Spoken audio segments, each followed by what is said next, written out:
কাকা খা পেট বড় তোর অর্ধেক খাইলে খাস না কে আয়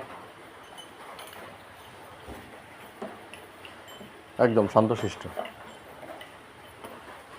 এই পাকড়া ফ্রিজে এনে ক্রস দুধের বছর কিনছিলাম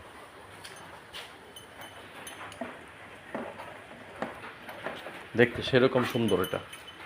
দৌড়েই সুন্দর গরুতে ৫,০০০ করে টাকা বেশি দিয়েছিলাম কেনার সময় সুন্দর বিদায় সুন্দরকে পছন্দ করি ইমরান এগ্রো ফার্ম